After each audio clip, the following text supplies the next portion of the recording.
There was a time when HuffPost and BuzzFeed looked like the future of digital media. Both mastered the mechanics of internet distribution, attracted enormous audiences, and convinced investors that scale itself could become a durable competitive advantage. So how did two of the defining brands of the digital media era end up shrinking so dramatically? Was the underlying business model always flawed, or did a series of strategic mistakes, from costly acquisitions to over-reliance on platforms like Facebook, turn these promising companies into cautionary tales? To help answer these questions, I brought on Jason Krebs, a longtime media executive who has worked at some of the industry's biggest companies, including Google, Disney, the New York Times, and Condé Nast. He spent decades watching media business models rise and fall, which makes him an especially useful person to talk to about an industry that keeps cycling through new theories about distribution and scale. We also discussed two very different approaches to building subscription businesses. Jason weighed in on the New York Times experiment with an AI chatbot trained on its own archives and whether the reputational risks are worth it. And we dug into MS Now's new subscription product, debating whether personality-driven hosts like Rachel Maddow and Chris Hayes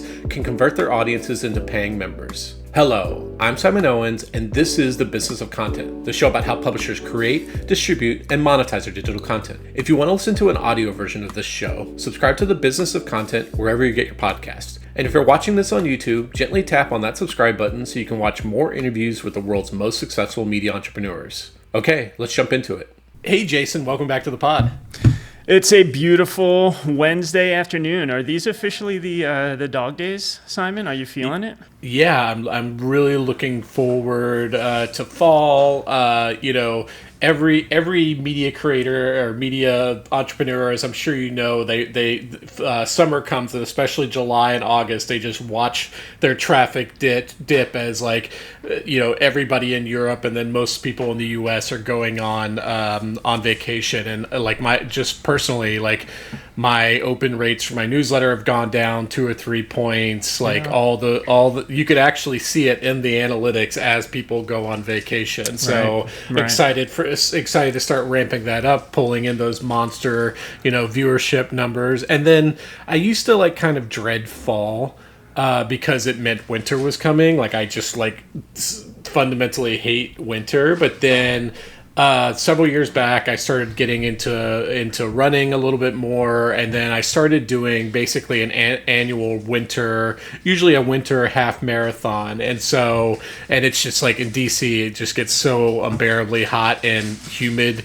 in the summers, where I do still try to run, but it's this kind of hobbling, half walking, half running type of thing. And so I start really looking forward to those 70, 60 degree days where I can start running. And I ran the Philly last year. It was the Philly half marathon. I signed up for the Philly half marathon again this year. So next week is when I start training in earnest. So this will be your second half marathon. This will be my second Philly half marathon. Second Philly. Okay. I've run the Richmond half marathon several years. I did the Princeton half marathon, which I would not recommend. That is a very hilly half marathon. Philly half marathon I did last year.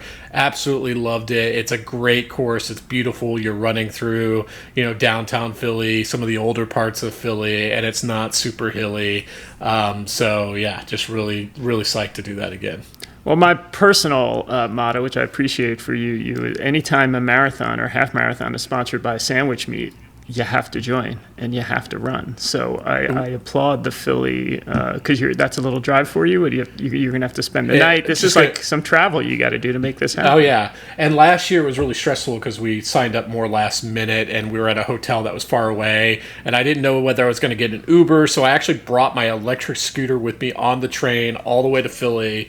Wow. And then that morning of the half marathon, it was raining. So I was dreading riding my electric scooter through the rain. Luckily, there were plenty of Ubers, so I ended up bringing the electric scooter for nothing. But this year, we got the hotel an entire year in advance, and so we were actually able to get an affordable one, within walking distance of the starting line. So, so it's going to be much less stressful this year. And all right, last marathon question. Are you shooting for a goal? Is there a time? Is there anything in your head that you want to achieve? Yeah, I mean, this isn't going to be impressive for any runner, but I would love to eventually get a sub 2 hour half marathon. No, that's good. No, that's better than so it's running. Yeah. That's good. Yeah, running it shows that around you're 9 minutes. Right. You're doing this for to keep yourself in shape. You're doing it for the I don't want to say the joy of it, but for the completing a task, which is great. I applaud that. I just did a Murph challenge for myself. These are little individual challenges that you could do maybe to break up the workout monotony. And it was it was just a friend mentioned it to me. This is like a warrior challenge of, I think, a former Marine of some sort. And it is 100 push-ups. 100 pull-ups, 200 push-ups, 300 squats. Followed by started with a mile run at the start and a mile run at the finish. So 1 mile run, 100, 200, 300 pull-ups, push-ups, squats, and you just try and get your best time. And I completed it in just over, I think, about 51 minutes. I was trying to keep the time. You get a little bleary when you're trying to do all this counting, and I was trying to mark 51 minutes, my including time. 2 1-mile runs? Yeah. Wow, that's incredible. Yeah. How many Yeah. pull-ups can you do without stopping? Now I'm going to have to come back at our next podcast and let you know. I could probably do a dozen, maybe 14 pull-ups. That's impressive. Maybe if I was really pushing myself a little more. But yeah, it wasn't easy. I was a sweaty mess. I almost got into a fight with someone at the gym because you shouldn't just monopolize the chin-up bar by yourself. So I kind of walked around a little bit and found a couple of the spots. At least there were a few spots where I could do this, and which helped with a little bit of the breathing.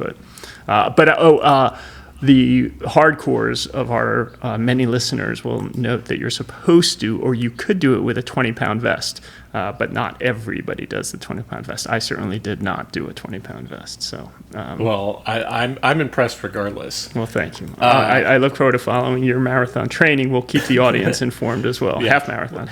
We'll keep them updated on the weekly mileage that I'm doing. Perfect. But this is obviously a media podcast. There's lots of stuff to talk about this week, lots of interesting things that have broken this week. I think one of the most interesting pieces of news I came across was this reporting that BuzzFeed, obviously it's been going, was recently purchased by the comedian / media mogul, what's his name, Byron Allen. And he since it was published by him or purchased by him, BuzzFeed has been going through round after round of layoffs, and there was some pretty shocking news that came out this week that HuffPost, which was owned by BuzzFeed, has laid off so many reporters that its national news team is now down to only 3 reporters, which is just incredible. Like, you and I obviously have been in the media for quite some time. We both remember Huffington Post when it was at its apogee, run by, Ariana Huffington, had been bought by AOL for like $300 million. And I think it won a Pulitzer in like 2012. It was launching like international editions, and it had launched an edition in like Chicago. It was doing some kind of live streaming thing, and to kind of think of like where that was at that point and where it is now, obviously it's just a shell of its former self. There was even some discussions back then, in the circa 2010 2011 era, where we were like, is the Huffington Post going to supplant the New York Times as like the world's greatest and most influential newspaper? Like, this was like a serious discussion that people were having. In fact, I was doing some research on this, and I came across this old Felix Salmon op-ed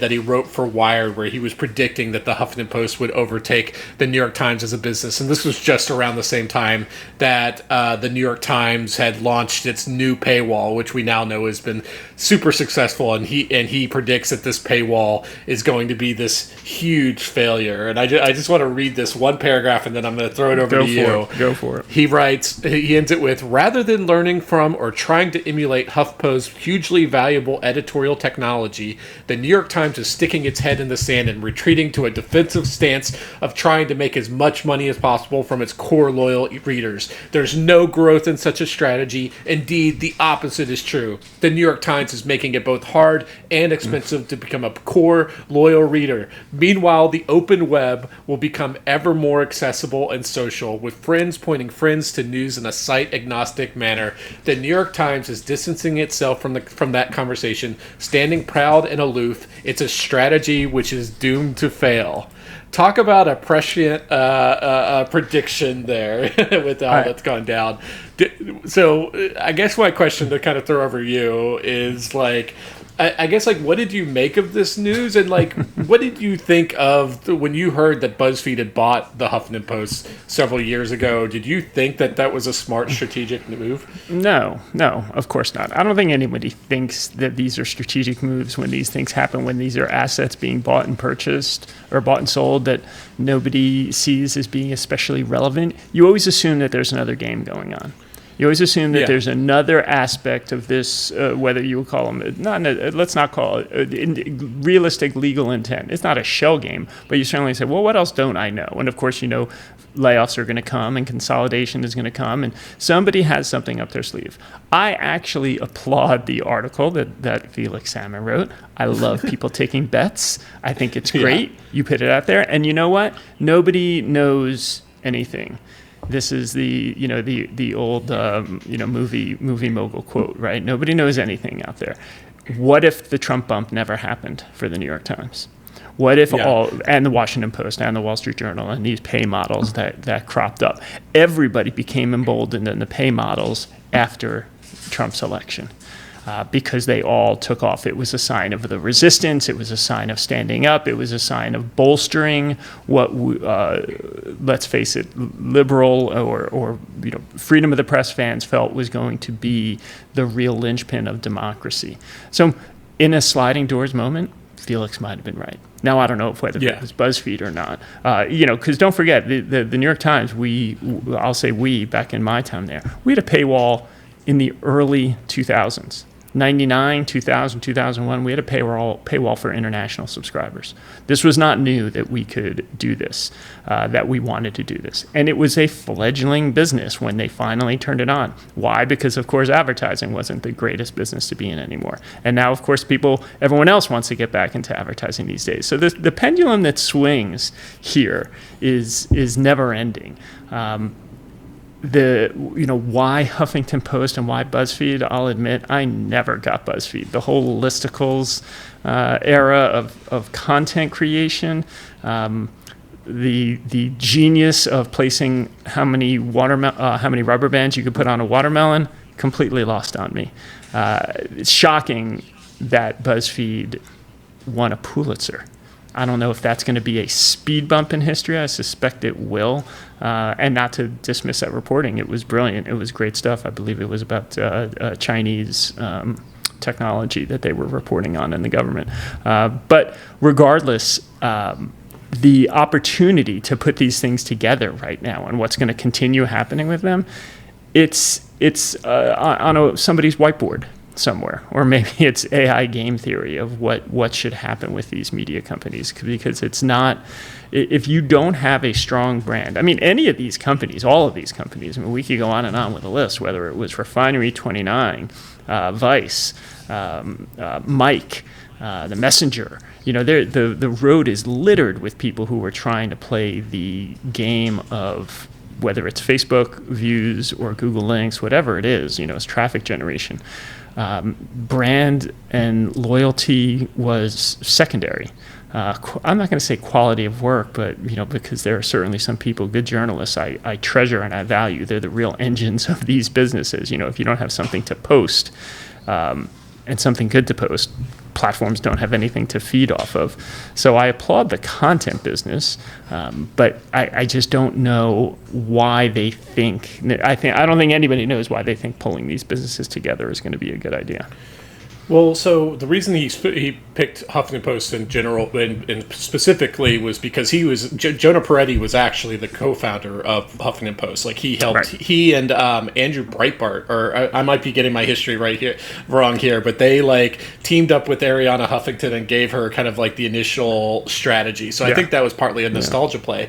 But if you were listening to Jonah Peretti at that point, he had this theory in this frustration that he was generating so much value for the platforms, especially Facebook, that if he could just reach enough scale, then Facebook would come to the table and negotiate with him and start doing basically a revenue share deal with him. And so his idea behind this consolidation, I think he even wrote an op-ed for like the New York Times or something about this. His idea was that if he could just reach that scale threshold, then he would have the kind of leverage to get Facebook to come to the table. What did Facebook do instead? It doubled down on its own kind of native content, basically started choking off links, and then soon after that, obviously the traffic started plummeting to like BuzzFeed and Huffington Post. Like Facebook was like, in fact, Facebook had been paying publishers a little bit in terms of it had been paying them for like video views. It had been paying. I don't know if you remember the Facebook news feed it was called Facebook News Tab,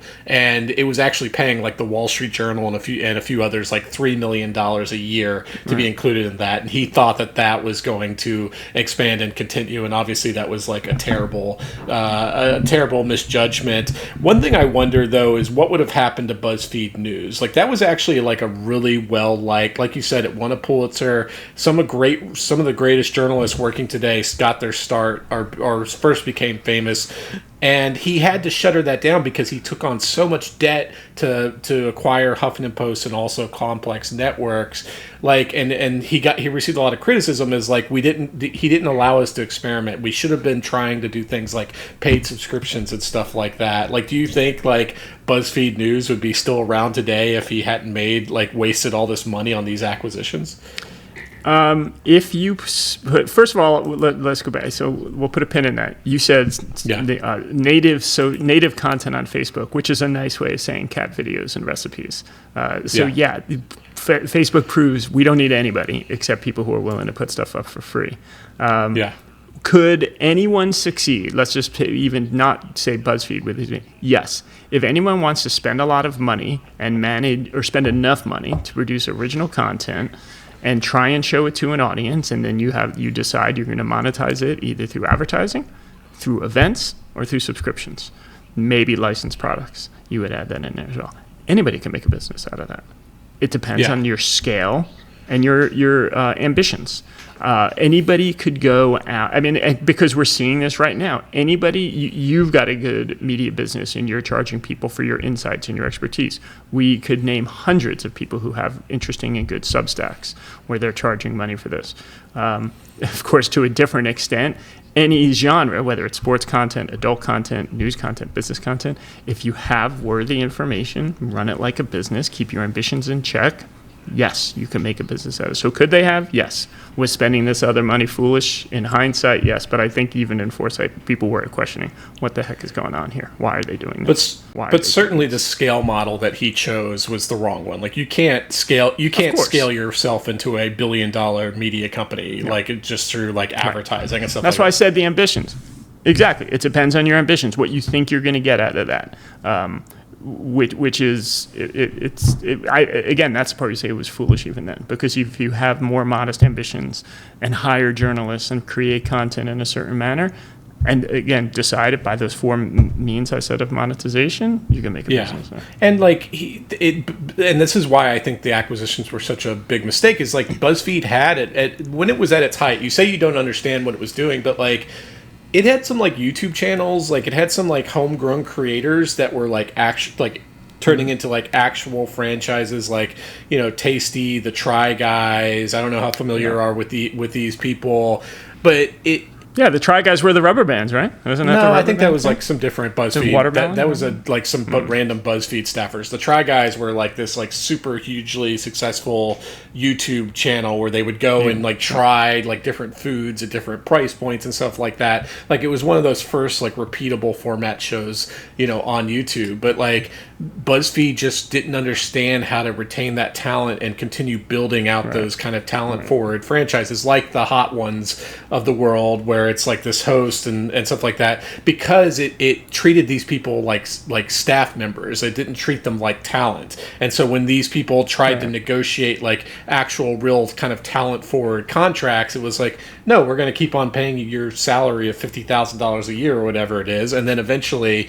those people left and launched their own YouTube channels and built out their really hugely successful careers. So that, I mean, it's just like it's just, in some respects you almost have to feel bad for Jonah Peretti, because like he did really figure out how to hack the internet, how to create virality, but like he was just too early to some of this stuff. And like the internet he's plunged hundreds of millions of dollars into this scale strategy, and then the internet went like a completely different way, so he was like caught flat-footed. I don't know how much you've been following like Byron Allen's family our plans for the company. He has this like already existing streaming app, and he wants like BuzzFeed to double down on like video so that it could feed content to this streaming app. And I know like Jonah's now head of the AI division, and they're building all these like games and stuff like that, but it just seems like lipstick on a pig to me.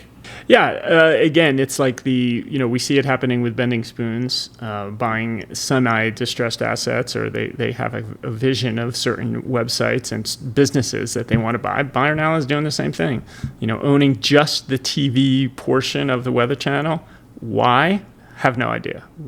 Saying that you're going to make something just of these, the portion of BuzzFeed that he thinks could be salvaged, is it combining those two things together? Okay, let's see it. This is absolutely going to be he's a genius, and there's it's three-dimensional chess, and we just don't know what's going on. Or we'll look back in 2 years and say, of course it didn't make any sense. Okay. Because that's where it is right now. It is exactly in the sense that I have no idea what they're doing. Not many people have no idea what they're doing. That's why nobody writes these long essays on what's happening. You see him popping up wanting to buy Nexstar, wanting to buy ABC, and okay, that's incredible. How? Why? What are you doing? And then it goes away. Yeah, he's someone who talks a big talk. Where he'll drum up more interest. He talks a big talk. Right. But he's a billionaire. Yeah. I mean, he has stuff. Yeah. I mean, he has these assets. So he's done it once.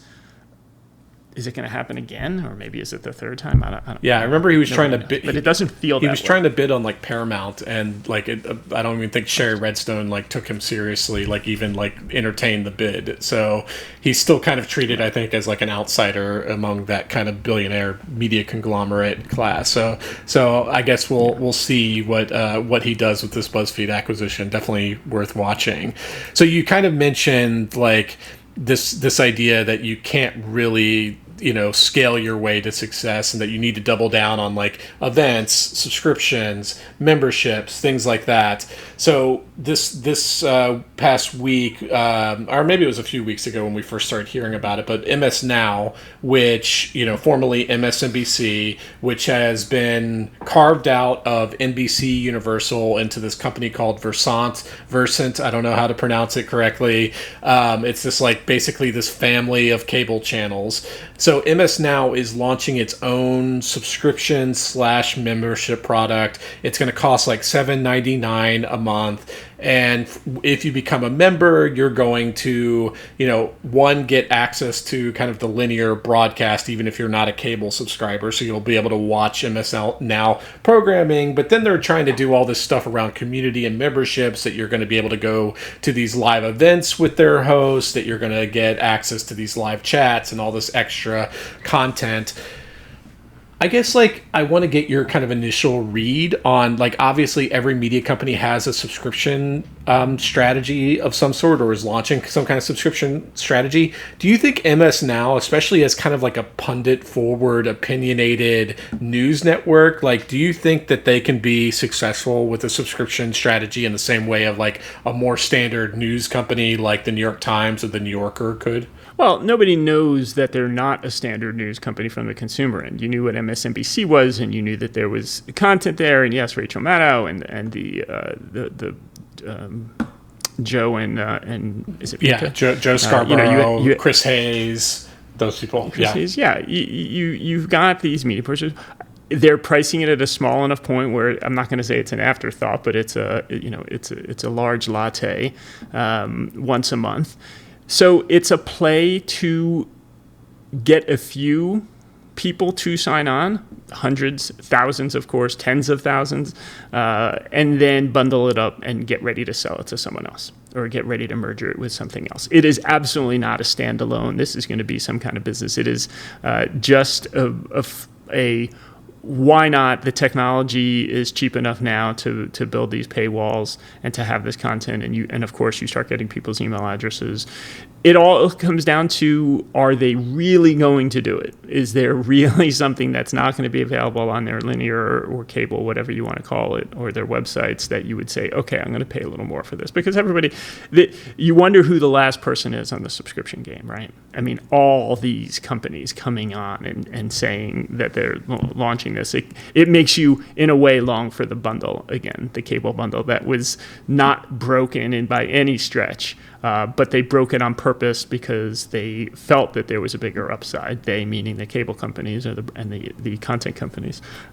So yeah, there's no reason why they shouldn't be doing this. They should be putting as much as they can into this thing, because of course in 12 months it's not going to be $7.99 anymore. It's going to be $12.99, and they'll lose some people in the churn and all that stuff. So yeah, it's a smart move. It's the right move, and they're going to keep throwing into it. Well, I think the one smart thing about this is MS now has really leaned into personalities, into talent. Like, there are hardcore Rachel Maddow fans, there are hardcore Joe Scarborough fans, there are hardcore Chris Hayes fans. So I think strong parasocial relationships, people will sign up for stuff, to pay for stuff if they're there are people who love Paul Krugman. So Paul Krugman's really successful on Substack. So I think these strong parasocial relationships will get them to a certain point and get in terms of getting these cord cutters to sign up for a subscription. It's just a matter of how much that can drive. So obviously, as part of the corporate breakup between Versant and NBC Universal, is NBC News split off and went to the NBC Universal, Peacock, Comcast side. One of the great things about that corporate marriage is MSNBC was able to have its personalities, its opinion personalities, but it was able to lean on NBC for its large news gathering operation. And so now without NBC News, it no longer has that news gathering operation. And so they have to rely so much on these parasocial relationships. It's like the New York Times, it has a great brand, but it also just breaks a lot of news and does a lot of original reporting where you feel like you have to subscribe even if you don't particularly have any affinity for the New York Times. Do you think not having that large news organization underneath them is going to hinder them in terms of trying to grow their subscriptions? No, not in the least. They will rely on I don't want to say cult because it's not a cult, but the cultures, the personality aspects. I mean, there's a comfort to these folks being on television. There's a comfort to knowing, and you enjoy what this person has to say. And it's opinion-based. It's not news-based. There's this very much, I don't know, what's the metaphor, Simon? It's not the snake eating its own tail, but eventually when nobody's creating content anymore, everyone's just playing on the backs of other content that other people create and commenting on those. Who's doing the original reporting? That gets pundits, opinion leaders, gets them their information and content. That's a giant macro question. But in the small universe, to your question, no, it will not matter that they lost the news reporting, because they could buy an AP feed just like anyone else, and they could watch content from anyone else and then form their opinions. Yeah, but we also live in a world now where anybody can create a Rachel Maddow competitor, and we see this. We see video podcasters, things like Crooked Media, the Bulwark, and stuff like that are having highly opinionated personalities. It's just given how lucrative their business was as a cable business, I feel like other personalities are going to start kind of eroding on into their turf and stuff like that, and they don't have without the original reporting, they just don't have that protective moat. But you won't know it's not their original reporting. If Rachel Maddow books a guest, because she has an opinion on the Federal Reserve or on the military, she's going to get the guest and she's going to say what she wants. And that's so you think that's the advantage, is they still have the brand so they can get the top level newsmakers, and that in and of itself is a little bit of a moat on its own. 100%. Yeah. I mean, look, we're guilty of it too right now. What do we have to say? We're not creating original reporting right here. Yeah, just our years of experience. Might go out and do something. Our experience, right? The blood, sweat, and tears of being in the media and technology business. That's right. And that affords us the opportunity to talk about these things and see where they're going. So another thing I wonder if you agree with me on, maybe you don't, is Versant. Sorry, I'm gonna pronounce it. I'm pretty sure it's Versant. Have they? They have told. I think I've listened to other podcasts where they corrected and said it's Versant. Caesar, what's his name? Who runs that company? Is it Caesar? Yeah, but so Versant owns a bunch of other cable channels like CNBC, another news channel, like Oxygen, which does Caesar Condé. Caesar Condé. That's what I thought it was, but I didn't want to say it unless I knew for sure. So they own CNBC, they own Oxygen. Why aren't they using the synergies of a corporate conglomerate? The whole reason for having a media conglomerate is to drive synergies, and yet they're CNBC has its own separate subscription and streaming strategy, and the whole thing that made cable so valuable in the first place was that it was a bundle. Why is it that they all these channels have their own fiefdoms and they don't want to work together? Do you think it's stupid that Versant hasn't launched an actual combined subscription strategy across all these channels and launch a singular streaming app or something like that? Yeah, they should, but there's a lot of background there, right? There's Hulu that was had its hand in the play in the pot. There's all the cable deals that they have, the carriage deals, where there's corporate and legal ramifications to the amount of content you could put up in different channels that they're not satisfying their carriage agreements. So I'm sure they're just unwinding those pieces. And yes, the fiefdoms and then what comes after that and who's putting up something where. And then it's a function of, all right, do they want to fire 50% of their staff and close down all the other pieces and then go all in on this? That's what they should do, but they won't do that. Yeah, I think the fiefdom part is probably a bigger component. That I just think that you have these strong personalities that are running their own their own channels and stuff like that, and they just don't want to work together. They'd rather just build out their own products and services. And it's not just Versant that does this. I've been a huge critic of Disney, and there were reasons why Hulu and Disney Plus had to be two separate products, but they should have figured it out, that basically having some kind of unified app instead of trying to build out the tech, the marketing, all that kind of stuff against ESPN, Disney Plus, Hulu. Same thing with even Peacock before the split off of Versant. It didn't, I remember on 2024 on election night, my in-laws were in town. They really like MSNBC. I was like, surely I could just sign up for Peacock and I can stream MSNBC live. And I could not find any MSNBC programming on Peacock other than a few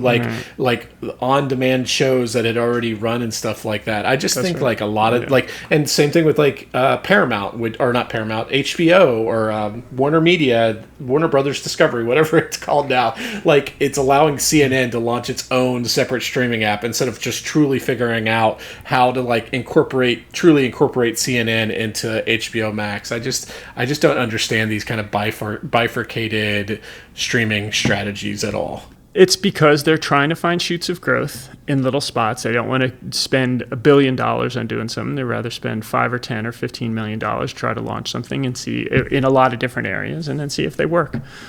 Because otherwise, you would think it's easy to do it if you were started from scratch. None of these businesses, these media businesses, would look like they do right now if you did the classic, let's start from scratch on a blank piece of paper and start writing what we want to be. I mean, they would look like Netflix. Not look like this at all. They would look like Netflix. Exactly. But they figured out it's all the bundle, and it's needed under.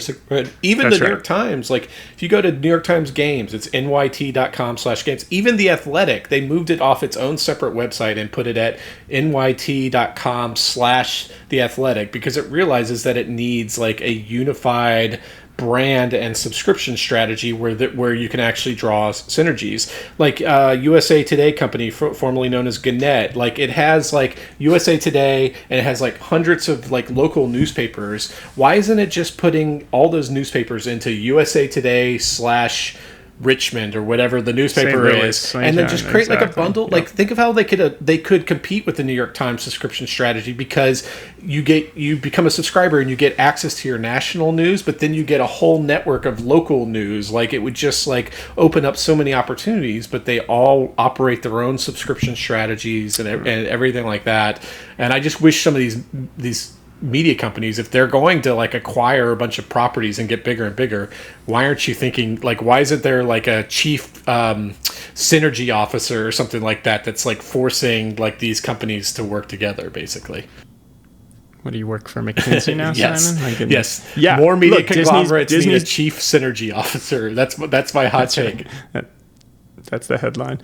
Disney's building a super app, right? They want to put all of this in one, their entire company based in one app. So we'll see how that goes. It's a smart move. To answer some of your earlier bits and points, it's really hard tech.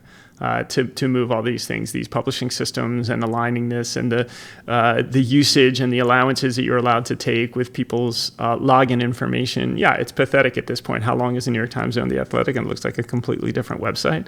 I mean, come on, it makes no sense. And all the discovery on the New York Times is terrible. The list of most popular or trending news that they have on the right.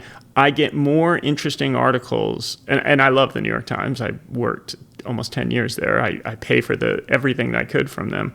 I get more access. I see the more interesting stories on my Google News feed that come from the New York Times than by going to the New York Times twice a day. I mean, I'm a paid subscriber, which is incredible to me that I didn't. I'll see a story and I'll say, wait, did I miss this? How did I not see this article when I go to the New York Times twice a day? Yeah, I don't even go to the New York Times website. Like I subscribe to the New York Times, the Washington Post, the Wall Street Journal, Bloomberg, and a slew of others. I never go to their homepages. I'm usually coming in through their newsletter or some other kind of side door or something like that. But that's just the nature of how people, surf the web now too.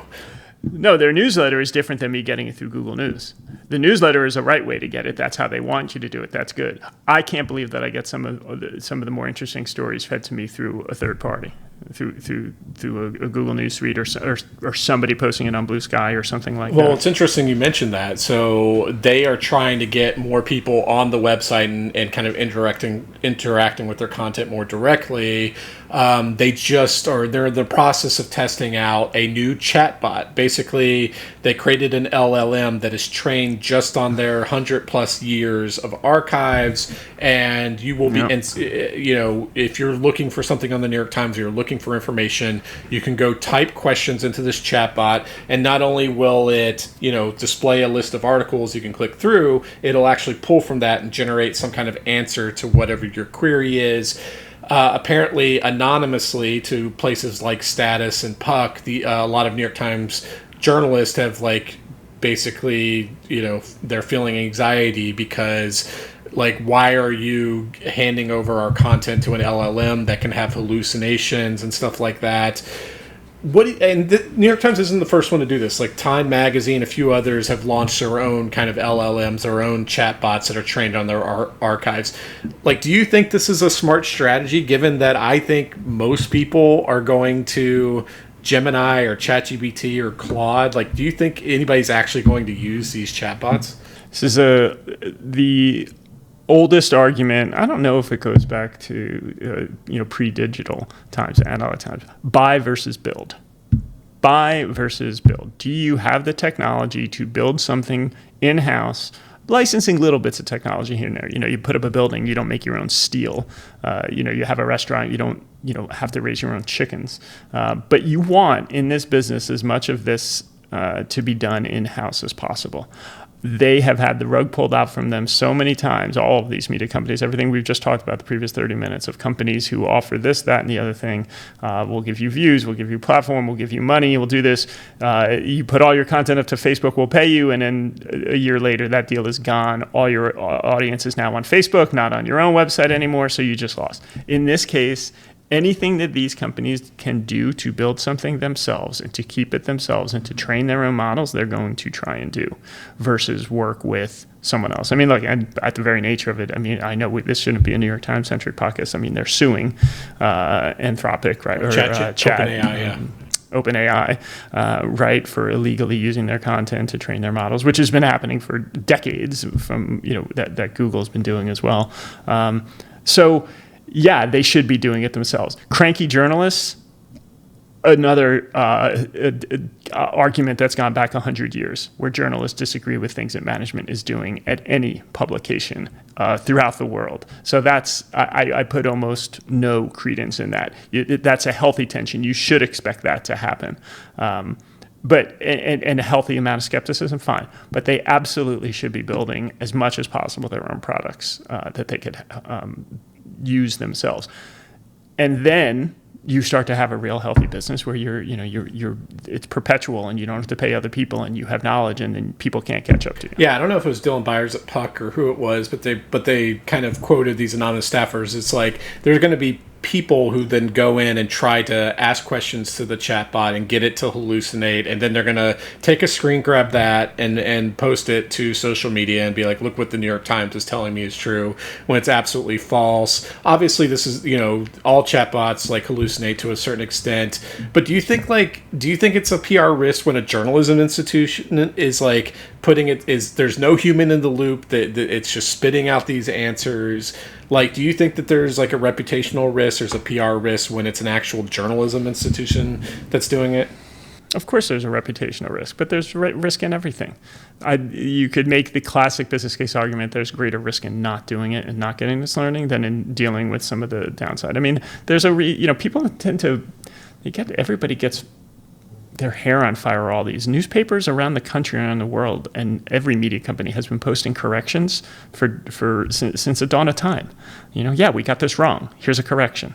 That's what this is. And of course, again, it's a different method because it feels, it's visceral. It feels so much more acute. If it's hallucinating, did something happen and it didn't, and you want to scream and say, well, people have been getting things wrong forever. Yeah. I mean, I understand that argument. See wrong information on our chatbots. I understand that argument for Gemini. And like we talked about this last week, is like you can't use like a chatbot as your only source, and you should be reading multiple sources and stuff like that. I can understand the argument of like why the New York Times shouldn't be hallucinating. Like you say like, oh, they post corrections, but at least in the correction, like there's a fact that was wrong, and you can go in and correct it, and you can see a record of that on an article, versus like, depending on how much it's hallucinating, people don't even know there needs to be a correction, and it's just going uncorrected and telling them wrong things because it's spitting out like lots of different outputs and stuff like that. I don't know. I do think as a journalist that like